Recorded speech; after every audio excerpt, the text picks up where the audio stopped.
बड़ी तादाद माशाल्लाह इस बार रमज़ान मदीना, रमज़ान मक्का गुजारने जा रही है। अल्लाह आपका सफ़र कबूल फरमाए, हमको भी हाज़िरी नसीब फरमाए।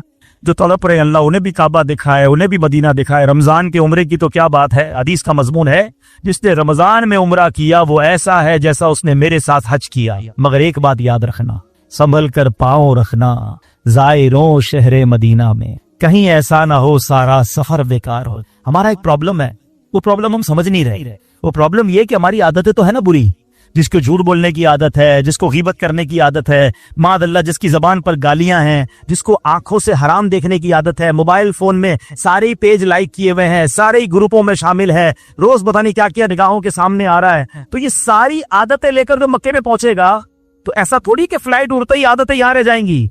याद रखना, अगर उधर गुनाह किए ना तो एक गुना 1,00,000 गुना के बराबर। उधर लड़ते थे कब ने हाजियों को, हाँ माँ बाप माँ बहन की गालियां, लड़ाई झगड़ा, मार कुटाई, क्योंकि आदत थी वहां भी, यहाँ भी आदत है। सोचते ले बर्बाद हो जाओगे, इससे बेहतर तो मत जाओ। अगर तुम गुनाह से बाज नहीं रह सकते तो क्या जरूरत है वहां जाने की। पहले अपने गुनाहों की आदत तो निकालो ना। हज फर्ज की अलग बात है, नफली इबादत के लिए भी जा रहे हैं और उधर भी गुनाह कर रहे हैं। बिल्कुल इसी तरह रमजान आने वाला है। आम महीनों में गुनाह जरूर है, मगर रमजान में गुनाह, ये अल्लाह के गजब को दावत देने वाली बात है। हदीस पाक का मजमून है, एक हदीस का हिस्सा है कि जिसने रमजान में कोई एक गुनाह किया उसके 1 साल के अमाल बर्बाद कर दिए जाएंगे। अब बताओ, ऐसा तो नहीं ना कि जैसी मस्जिद में ऐलान होगा मुबारक हो रमजान का चांद नजर आ गया और हमारे सारे गुनाहों के बटन बंद हो जाएंगे। फर्क कैसे आएगा? अगर मैं खुद नहीं अपने आप को बदलूंगा तो वही दोस्त है, वही जनाब गैदरिंग है, वही टीवी है, वही मोबाइल है, वही मादअल्लाह हराम रोजी है, तो मारे जाएंगे। हदीस पाक वो भूल गए कि प्यारे आका अलैहिस्सलाम ने एक दुआ पर आमीन कही थी कि या अल्लाह, जो रमजान को पाले और अपनी मगफिरत ना करवा सके वो हलाको बर्बाद हो जाए।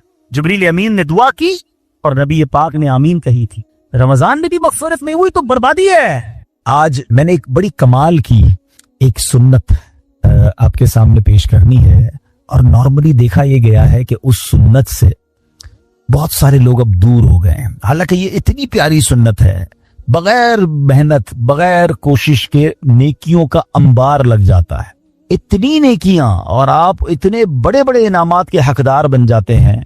वो सुन्नत कौन सी है मैं इंशाल्लाह बयान करता हूं। मगर इमाम मोहम्मद बिन मोहम्मद गजाली अलैह रहमतुल्लाहि वाली ने एक बड़ा प्यारा वाकया अपनी किताब मुकाशिफतुल कुलूब में लिखा। मुकाशिफतुल कुलूब बड़ी प्यारी किताब है। वाकया क्या था कि एक शख्स ने एक गुलाम खरीदा। आज के दौर में तो किसी को घर में मुलाजिम रखना हो तो वो नौकरी पे जॉब पे रखता है ना, पहले ऐसा नहीं होता था। पहले गुलाम खरीदे जाते थे। उन्होंने गुलाम खरीदा। अच्छा, जब गुलाम खरीदा तो गुलाम कहता है हुजूर मेरी 3 शर्तें हैं। अच्छा, बात बड़ी अजीब थी, गुलामों की शर्तें नहीं होती है। आपने कहा अच्छा तुम भी शर्तें लगाओगे, बताओ क्या शर्तें हैं। तो कहता हुजूर पहली शर्त तो यह है कि आप मुझे फर्ज नमाज के वक्त मना नहीं करेंगे, नमाज पढ़ने देंगे। अच्छा, वो आका भी दीनदार था, नेक आदमी था। कहता ठीक है मुसलमान हूं, नमाज से क्यों रोकूंगा, ओके।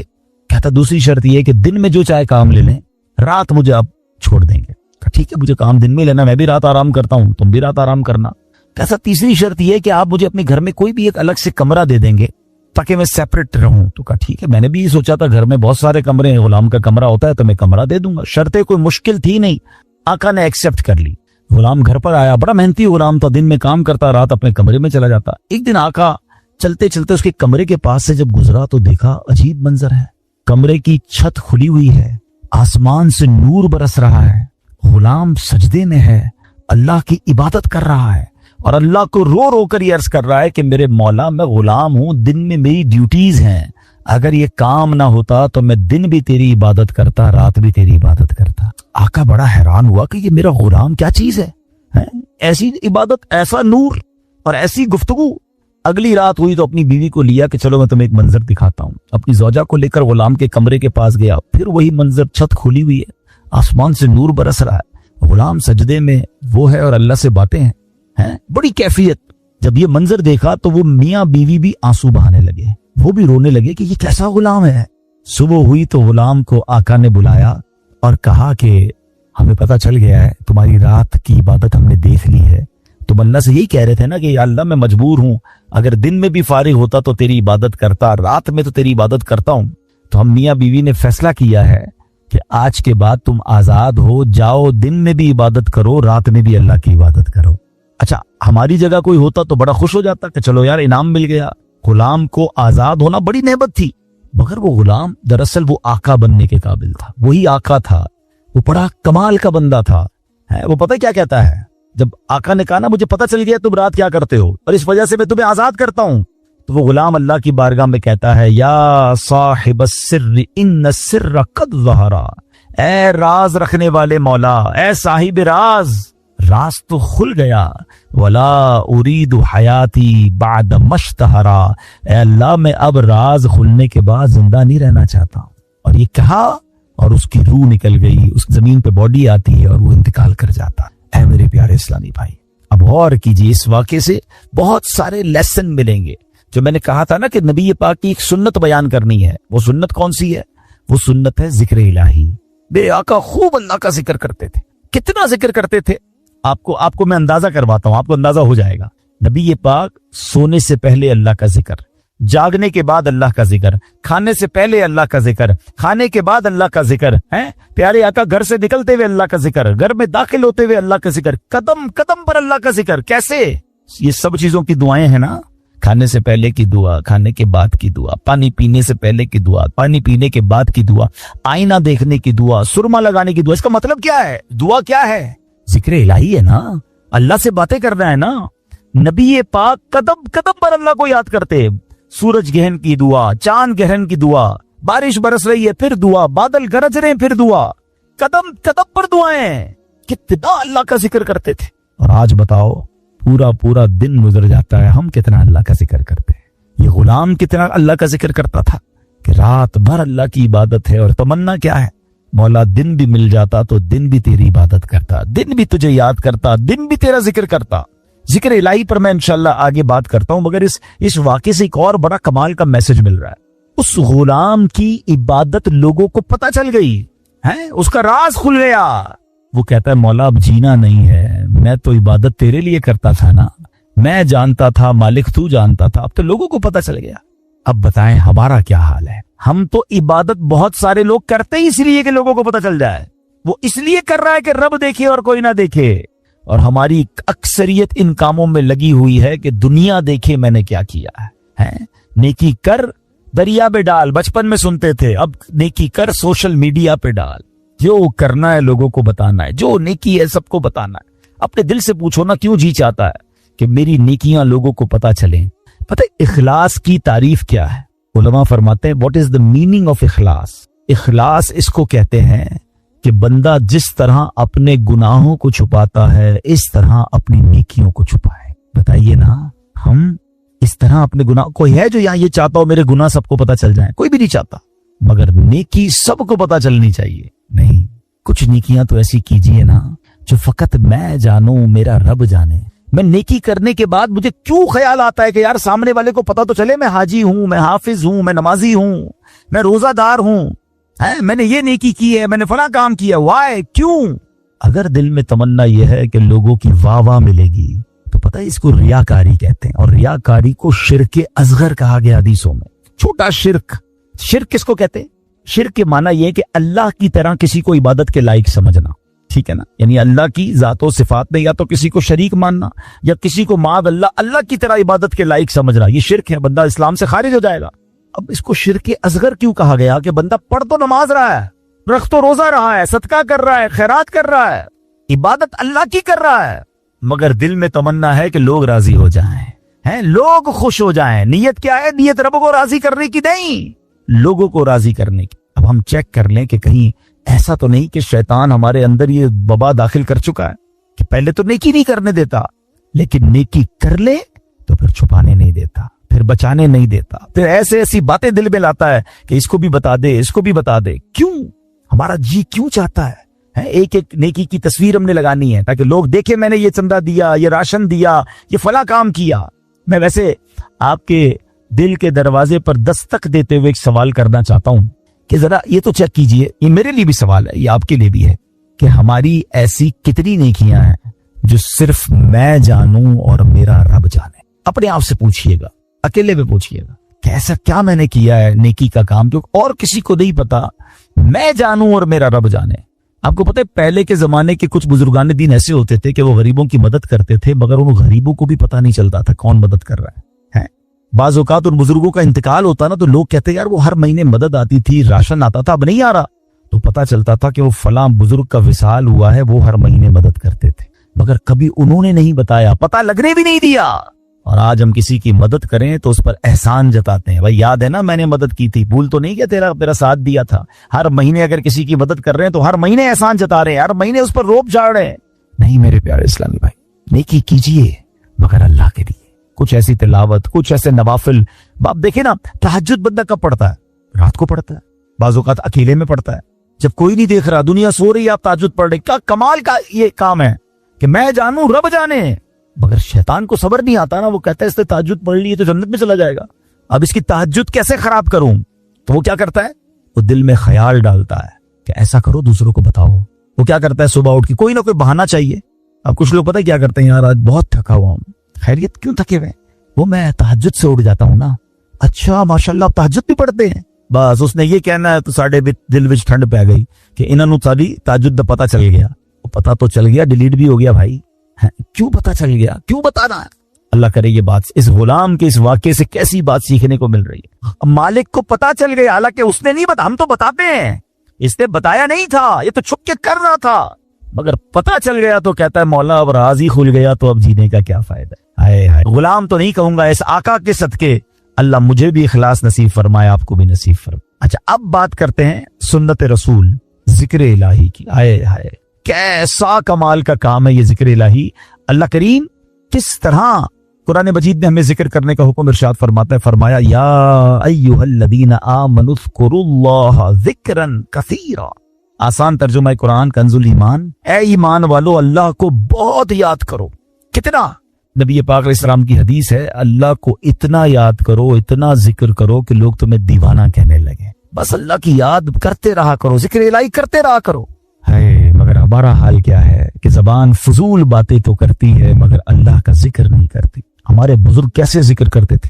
हजरत जुनैद बगदादी का नाम सुना होगा, रदी अल्लाह ताला, बहुत बड़े अल्लाह के वली। आपके बारे में आता है कि आप इतना जिक्र इलाही करते थे, एक बार नाई की दुकान पर गए मूछें तरसवाने के लिए, तो नाई कहता है हजरत थोड़ी देर खामोश हो जाएं वरना आपकी होंठ पे कट लग जाएगा, मैं मूछें काट रहा हूं, आप जिक्र कर रहे हैं। वो कहते हैं जिक्र करता रहूंगा, तुम अपना काम करो, होंठ कटता है तो कट जाए, मैंने जिक्र नहीं छोड़ना। इतनी देर के लिए भी जिक्र इलाही नहीं छोड़ना होता था। एक बुजुर्ग थे और कबाल के बुजुर्ग थे, हजरत सरी सख्ती से मरवी है कि मैं हजरत जुरजानी के पास गया तो सत्तू देखे, वो सत्तू पी रहे थे, रोटी नहीं खाते थे। तो मैंने कहा हजरत रोटी आप क्यों नहीं खाते, सत्तू क्यों पीते? वो कहते मैंने कैलकुलेशन की, रोटी खाने में और सत्तू खाने में 90 तस्बीहात का फर्क है।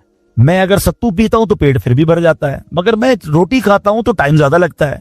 90 तस्बीहात में ज्यादा पढ़ लेता हूं, इसलिए 40 साल हो गए मैंने रोटी नहीं खाई है। यार कमाल लोग थे, नेक थे, परहेजगार थे, नेकियों का अंबार था, मगर और नेकियां चाहिए। क्यों? उनको पता था ना अजर क्या है। आपको पता है जिक्र इलाही का अजर क्या है? जरा मिलकर कहिए सुभान अल्लाह, अल्हम्दुलिल्लाह, अल्लाहु अकबर। कितनी देर लगी? 10 सेकंड, मुश्किल से 3 जुमले कहे 10 सेकंड्स, ठीक है। 10 सेकंड में आप दुनिया में क्या कमा सकते हैं? बगैर खड़े हुए, बगैर पसीना बहाए, बगैर कोशिश किए, बैठे बैठे 10 सेकंड में 3 जुमले कहे, क्या कमाया पता है आपने?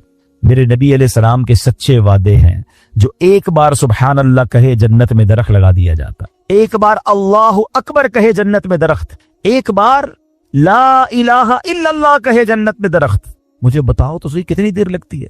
आपने बैठे बैठे 3 जन्नत में दरख्त लगा लिए। अच्छा, ये तो चूंकि नबी पाक की हदीस है, हमें अमल करना चाहिए, लेकिन दुनियावी स्कीम हो तो आज अगर ऐलान कर दूं कि भाई ये फैजान मदीना में आप सब बैठ जाएं, आज फजर तक जो जितनी बार सुभान अल्लाह कहेगा उतने 1000 रुपए मिलेंगे। बंदा कहेगा हजरत फजर तक क्यों आप कहें, 2-3 दिन बैठ जाते हैं, मोबाइल बंद, तस्बीह हाथ में है, हर सुभान अल्लाह पर 1000 रुपए, 100 सुभान अल्लाह पे लाख रुपए। ओए होए, आज तो अमीर करोड़पति होके जाऊंगा। मुझे सच बताओ, सुभान अल्लाह कहने पर 1000 रुपए ज्यादा कीमती हैं, या मेरे आका फरमा रहे हैं कि उसके लिए जन्नत में दरख्त लग जाता है? तो फिर क्यों ना हम जन्नत में दरख्त लगाने का सामान करें, हम क्यों ना अल्लाह को राजी करने का और अपने लिए आखिरत का सामान करें। और जिक्र वाले कितने अल्लाह को पसंद हैं। एक बड़ी कमाल की हदीस है, हजरत सहल बिन माज रदी अल्लाह तआला अन्हु अपने वालिद साहब से रिवायत करते हैं कि एक मरतबा महफिल नूर सजी हुई थी, रसूल अकरम सल्लल्लाहु अलैहि वसल्लम के साथ सहाबाए किराम भी थे। एक सहाबी ने हुजूर से अर्ज की कि हुजूर ये बताइए कि जिहाद में सबसे अजमत वाला ज्यादा कौन है? जिहाद करने वाले तो बहुत सारे हैं ना, बहुत सारे सहाबा लड़ते थे अल्लाह की राह में, तो हुजूर इनमें सबसे ज्यादा अजमत वाला कौन है? तो प्यारे आका ने फरमाया अक्सरुहुम लिल्लाहि जिक्रन, यानी जो अल्लाह पाक का कसरत से जिक्र करता है वो ज्यादा अजमत वाला है। अब बात समझ रहे, यानी सब जिहाद करने वाले कमाल के हैं, मगर इनमें जो टॉप पे है, जो सबसे ज्यादा जिक्र करता है। अब साहबी कहते हैं हुजूर रोजादारों में सबसे ज्यादा अजमत वाला कौन है? रोजादार तो लाखों करोड़ों मुसलमान रोजा रखते हैं ना। आका फरमाते हैं इनमें सबसे ज्यादा अल्लाह का जिक्र करने वाला सबसे अजमत वाला है। साल बिन मुआज फरमाते हैं, वो साहबी इसी तरह सवाल करते रहे हुजूर नमाजियों में सबसे ज्यादा अफजल कौन है? या रसूलुल्लाह ज़कात देने वालों में सबसे ज्यादा अजमत वाला कौन है? एक एक इबादत का सवाल करते रहे। आका सबके जवाब में ये फरमाते रहे अक्सरुहुम लिल्लाहि जिक्रन, यानी जो अल्लाह पाक का जिक्र कसरत से करता है वो उस कैटेगरी में, उन लोगों में सबसे ज्यादा अफजल और अजमत वाला है। अब हजरत अबू बकर सिद्दीक रदी अल्लाह तआला अन्हु भी हाजिर थे, हजरत उमर फारूक भी मौजूद थे। अबू बकर सिद्दीक रदी अल्लाह तआला अन्हु जो मुसलमानों के पहले खलीफा हैं, वो हजरत उमर से कहते हैं ए उमर, यूं तो जिक्र इलाही करने वाले सारी भलाइयां ले गए। तो नबी पाक ने जब ये सुना तो कहा हाँ ए अबू बकर, बात ऐसी ही है, जो जिक्रुल्लाह की कसरत करता है वो सारी भलाइयां ही समेट लेता है। यानी टॉप ऑफ द लेवल अगर कुछ लोग हैं तो वो कौन है? वो जिक्र इलाही करने वाले हैं। ऐ मेरे प्यारे इस्लामी भाइयों, अब हमें ये गौर करना है कि हम कितना जिक्र करते हैं, हमारी जबान पर कितना जिक्र होता है। हजरत मुआज बिन जबल रदी अल्लाह तआला अन्हु कहते हैं मेरी नबी पाक अलैहिस्सलातु वस्सलाम से उनकी जाहिरी हयात में जो आखिरी मुलाकात हुई ना, तो मैंने नबी पाक से कहा हुजूर मुझे कोई नसीहत फरमा दीजिए। तो प्यारे आका अलैहिस्सलातु वस्सलाम से कहते हैं हुजूर कौन सा अमल अल्लाह की बारगाह में सबसे बेहतर और सबसे ज्यादा कुर्ब हासिल करने वाला? तो प्यारे आका अलैहिस्सलाम ने फरमाया ऐ मुआज, तुम्हें मौत इस हाल में आए कि तुम्हारी जबान जिक्रुल्लाह से तर हो, सबसे अफजल अमल। ठीक है ना। अब मुफ्ती अहमद यार खान नईमी के तहत फरमाते हैं कि इसका मतलब यह है कि बंदा पूरा दिन कुछ ना कुछ अल्लाह का जिक्र मुख्तलिफ अंदाज से करता रहे। मौत के आने का तो पता नहीं ना, मलकुल मौत तो कभी भी आ सकते हैं। तो वो जब भी मेरी रूह कब्ज करने आए, मैं अल्लाह की याद में हूं, अल्लाह के जिक्र में हूं, इबादत में हूं, अल्लाह अकबर। अब जरा गौर करें, जिनका पूरा दिन गुजरता है और जबान पर जिक्र इलाही नहीं होता। नबी पाक अलैहिस्सलाम ने फरमाया कि जिसका आखिरी कलाम ला इलाहा इल्लल्लाह होगा, दखलल जन्नह, वो जन्नत में दाखिल हो जाएगा। अच्छा, चाहते सब हैं। अब अगर मैं सवाल करूंगा, जवाब मुझे ना दें, अपने आप को दे दें। आज पूरे दिन में कितनी बार कलमा पढ़ा है? अच्छा, पूरे हफ्ते में कितनी बार कलमा पाक पढ़ा है? महीना पूरा गुजर गया, कितनी बार कलमा पाक पढ़ा है? अब हाल देख लें, मरते वक्त सबको कलमा चाहिए, जिंदगी में पढ़ने के लिए तैयार कोई नहीं है। ऐसा न करें, ये अफदलुज जिक्र है, सबसे अफजल जिक्र हदीस में फरमाया अफदलुज जिक्र ला इलाहा इल्लल्लाह। और यही बात नबी पाक ने फरमाई ना कि तुम्हारी आखिरी जो अल्फाज हो जबान पर, ए मुआज, वो अल्लाह का जिक्र हो। ये अल्लाह की बारगाह में सबसे ज्यादा कुर्ब दिलाने वाला अमल है। अब उलमा ने इसे बड़ी आसानी कर दी है। हाँ, अब जरा गौर से सुनिएगा। अब जिक्रुल्लाह की मुख्तलिफ सूरतें हैं, ऐसा नहीं, बिल्कुल यकीनन अल्लाह का जिक्र, अल्लाह अल्लाह अल्लाह, सुभान अल्लाह, ला इलाहा इल्लल्लाह, अल्लाहु अकबर, सुभान अल्लाहि व बिहम्दिही, सुभान अल्लाहिल अज़ीम, या रहमानो या रहीमो या सलामो, ये सारे अल्लाह के जिक्र है। मुख्तलिफ अल्लाह के नाम लेते